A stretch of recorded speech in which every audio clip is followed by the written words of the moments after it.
students, welcome to our channel Physical Education with Suyesh and Atul sir. Here we are to provide online physical education classes for students of physical education of AIMS International School, Gonda.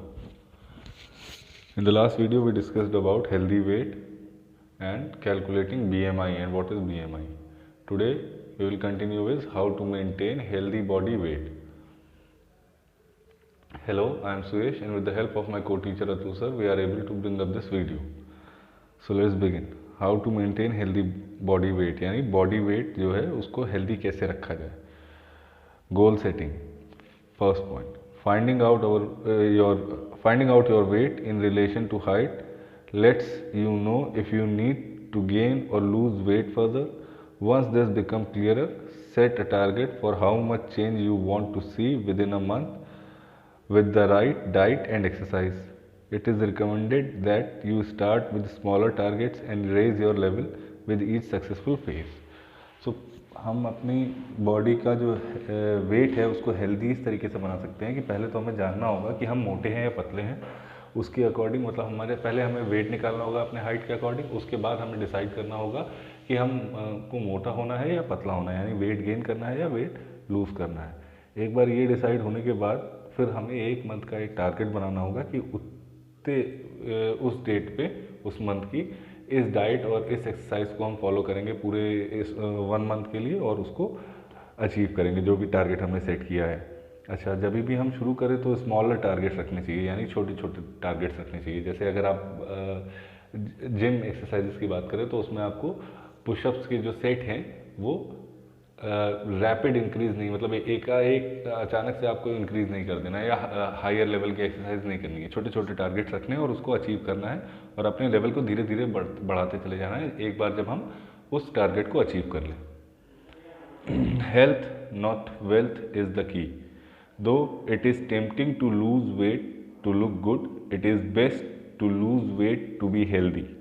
Try to achieve और maintain a BMI level between 18.5 and 24.9.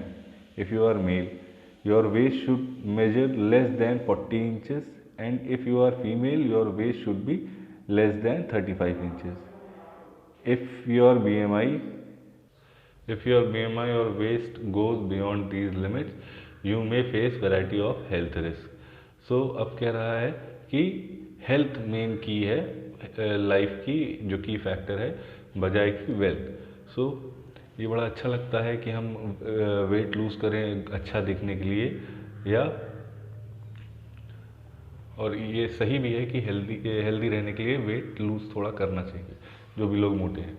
सो अब इस गोल को achieve करिए और अपना BMI जो है कोशिश करिए 18.5 से 24.9 तक के बीच में लाइए, और जो आपकी कमर की चौड़ाई है वो 40 इंचेस के करीब होनी चाहिए अगर आप मेल हैं, और आपकी कमर की जो चौड़ाई है वो 35 इंचेस होनी चाहिए अगर आप फीमेल हैं.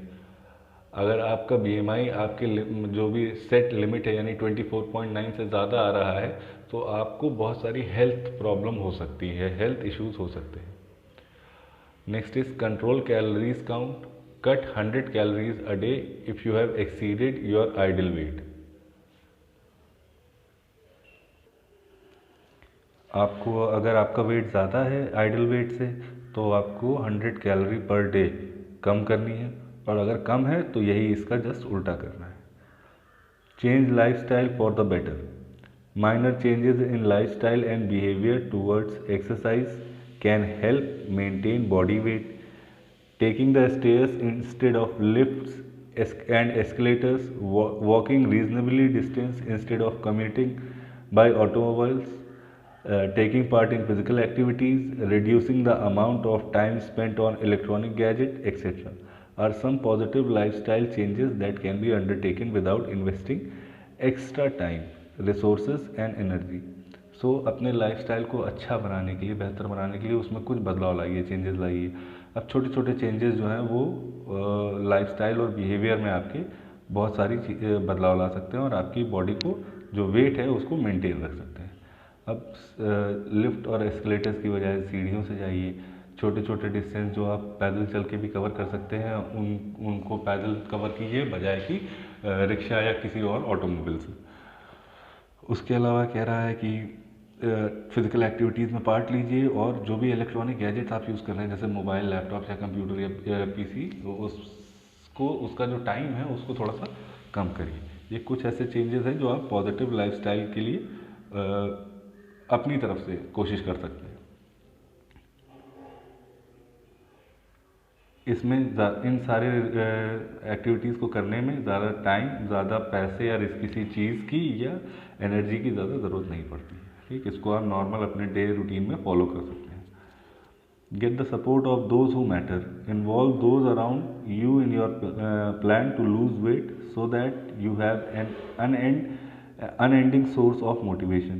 If there's anybody you know undergoing a similar change, it is even better. Human beings are known to work better as team and in competitive environments. यानी अब वो लोग जो आपके लिए आपसे मतलब रखते हैं, यानी आपके दोस्त हुए, आपके रिलेटिव्स हुए, जो भी आप जिनको भी अपना क्लोज मानते हैं, उनसे ये सारी चीज़ें शेयर करिए, उनको डेली चेंजेस के बारे में बताइए। कोशिश ये भी करिए कि उनको भी इन्वॉल्व किया जा सके, ताकि अगर, और फिर उनसे भी ये बात पूछिए कि क्या उनको भी चेंजेस नज़र आ रहे हैं, और अगर ऐसा है तो ये तो और बढ़िया बात है कि आपके साथ एक लोग और हेल्दी हो रहा है। तो इससे एक मोटिवेशन भी मिलता रहता है, हम एक दूसरे की जो चेंजेस हैं उससे देख के प्रभावित होते हैं और उससे कोशिश करते हैं कि हम भी वो अपने अंदर चेंजेस लेके आएँ। सो ये कॉम्पिटिटिव इन्वायरमेंट के लिए बहुत बढ़िया है, और ये माना भी गया है कि ह्यूमन बींग्स टीम्स और एक कॉम्पिटिटिव इन्वायरमेंट में ज़्यादा बेहतर काम कर पाते हैं। Yoga, yogic exercises like meditative asanas bring relief from stress and tension. They can be used to maintain proper weight. तो योगा जो है उसमें जितनी भी एक्सरसाइजेज हैं वो मेडिटेटिव आसन्स हो, वो रिलीफ देती हैं हमको स्ट्रेस और टेंशन से, और इनको प्रॉपर वेट के लिए भी फिजिकल एक्सरसाइजेज भी आपको योगा में मिल जाएंगे, तो जो इससे आपका जो वेट है, बॉडी वेट, वो प्रॉपर मेंटेन रहता है। Saying no to fatty foods. Fats have maximum number of calories, but if not utilized, they get stored as body fat.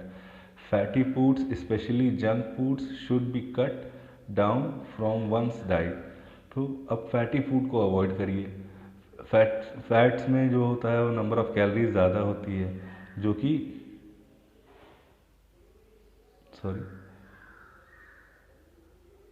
अगर उनको इस्तेमाल नहीं किया गया तो वो हमारी बॉडी में फ़ैट की तरीके से स्टोर हो जाते हैं। फैटी फूड जो है वो जंक फूड, फैटी फूड, ये सब हमारे डाइट से हमको कम करना चाहिए। सो ऑयली और जितना भी आपका फास्ट फूड है वो सभी आपको अवॉइड करना चाहिए, कम से कम खाना चाहिए। Avoid over eating, eating more than 1 hour, eating more than our body needs leads to weight gain. Eat nutritious food as per the demand of your age, height, gender and physical activity level. So हमें ज़्यादा खाना avoid करना चाहिए। अगर हम अपने body में ज़्यादा, मतलब जितने बॉडी को रिक्वायरमेंट है उससे ज़्यादा खाना खाते हैं तो हम वेट गेन कर लेंगे, हम थोड़े मोटे होने लग जाएंगे, ओवर वेटेड होने लग जाएंगे। अब उतना ही खाना चाहिए जितना हमारे एज, हाइट, जेंडर और फिजिकल एक्टिविटीज़ जो हमारी है उसके हिसाब से ही हमें अपना न्यूट्रिशियस फूड लेना चाहिए, वो प्लान होना चाहिए according. Avoid carbohydrate rich food, while carbohydrates gives us energy, consuming high carbohydrate food like sugar, rice, potatoes, etc. without using them up with the appropriate amount of physical exertion is not advisable. So carbohydrate rich food हमें कम खाना चाहिए।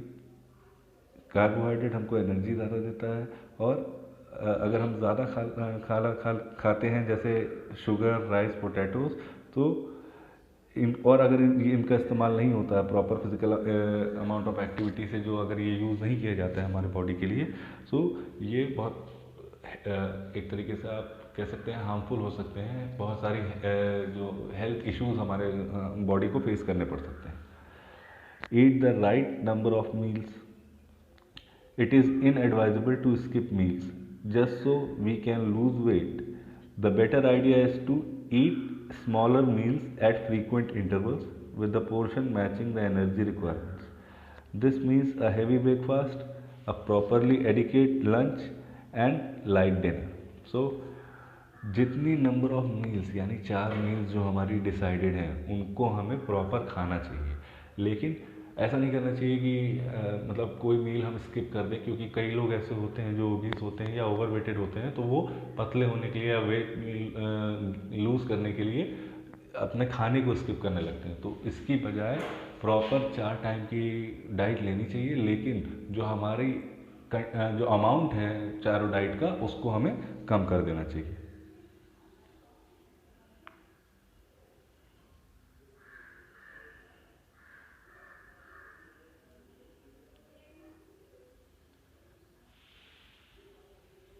वो हमारे energy requirements के according होना चाहिए। अब इसका मतलब है कि एक हैवी ब्रेकफास्ट होना चाहिए और एक प्रॉपर एडिक्वेट लंच होना चाहिए, और इसके बाद जो डिनर है वो हमें लाइट करना चाहिए। यानी सब जब आप मॉर्निंग में उठते हैं तो जो आपकी फर्स्ट डाइट होती है यानी जो ब्रेकफास्ट है वो सबसे हैवीएस्ट होना चाहिए दिन का।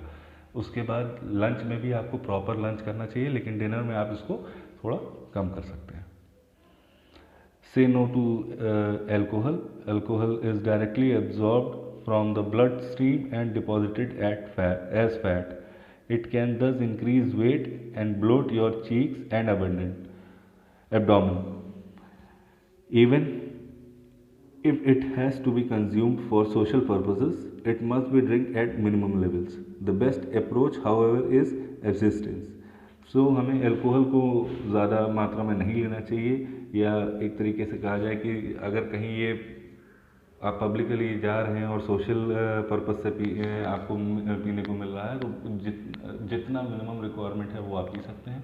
वैसे इसको नहीं ही पीना चाहिए, जितना भी कोशिश करें कि इसको नो किया जाए, कि अपने डाइटिंग प्लान में इसको ना ही लाया जाए तो ज़्यादा बेहतर है, क्योंकि ये हमारे ब्लड स्ट्रीम में डायरेक्टली अब्जॉर्ब हो जाता है और एज अ फैट ये हमारे बॉडी में स्टोर हो जाता है, तो जिसकी वजह से हमारा वेट जो है, वेट और खासकर जो एब्डोमेन एरिया है यानी जो आपका पेट का एरिया है, टोन वाला हिस्सा, वो मोटा होने लग जाता है। Exercise regularly, though some of our calorie intake is used up during respiration, digestion, sleeping and other bodily activities. Leftover calories get stored as body fat, leading to weight gain. Regular exercise can help in this situation by burning the excess calories. When our calories intakes and expenditure cancel each other out, our body weight remains the same. So हमें exercise regularly करना चाहिए। वैसे आमतौर पे जो calorie है वो respiration, digestion, हम जब सोते हैं और जो भी हमारी बॉडी एक्टिविटीज़ होती हैं वो उसमें इस्तेमाल हो जाती है, और बाकी जो कैलोरीज बचती है वो हमारे बॉडी में फ़ैट के फॉर्म में स्टोर हो जाती है। बाकी इस वजह से जो भी बाकी बची कैलोरीज जो फैट में कन्वर्ट हुई है उससे हमारा जो वेट है वो बढ़ने लग जाता है। अब रेगुलर एक्सरसाइज इन जो एक्सेस कैलोरीज हैं जो कि हमारे बॉडी में फ़ैट के तौर पर स्टोर होती हैं, इनको बर्न करने में एक्सरसाइज बहुत ज़्यादा फ़ायदेमंद होती है। सो अब जो भी हमने खाया है वो उसका हम इस्तेमाल कर लेते हैं पूरी एनर्जी का, तो इससे हमारा जो बॉडी वेट है वो बराबर रहता है। Maintaining a healthy weight is not an easy work. It requires a lot of effort and discipline from the individual's side. However, it is not an impossible task to achieve. From what we have learned above, implementing strategic eating and exercise can enable us to remain physically fit with the right body weight. So, अपना weight maintain करना कोई आसान काम नहीं है। आप खुद देख सकते हैं कि आपका अगर आप फिजिकल एक्टिविटीज़ में ज़्यादा इन्वॉल्व नहीं होते हैं तो आपका बॉडी वेट जो है वो आपके हाइट के अकॉर्डिंग ज़्यादा या कम होगा। इस वजह से इसमें बहुत ज़्यादा डिसिप्लिन की ज़रूरत होती है एक इंडिविजुअल साइड से। एक कमिटमेंट जो होता है कि हमें नहीं फिजिकली फिट रहने के लिए हमें ये सारी एक्टिविटीज़ में पार्टिसिपेट करना चाहिए, वो बना रहना चाहिए। अगर वो नहीं है तो आप कभी भी हेल्दी लाइफस्टाइल को फॉलो नहीं कर पाएंगे। लेकिन ऐसा भी नहीं है कि इम्पॉसिबल टास्क है, इसको अचीव भी किया जा सकता है अगर हम रेगुलर रहें इसके तरफ। अब ऊपर जितनी भी बातें थी उनसे हमने ये जाना कि हमें जो खाना खाना चाहिए वो प्लान होना चाहिए कि हमें कितना खाना खाना है और उसको फिर हमें कैसे मतलब एक्सपेंड करना है। इससे हमारी जो फिज़िकल फिटनेस है वो मेंटेन रहती है और हमारा जो बॉडी वेट है वो भी लेवल में रहता है. If you have any doubt regarding this video, please mention it in our comment section. Thank you. If you have any queries, please mention below in the comment section. And do not forget to share, like, follow and subscribe. Please press the bell icon for latest update.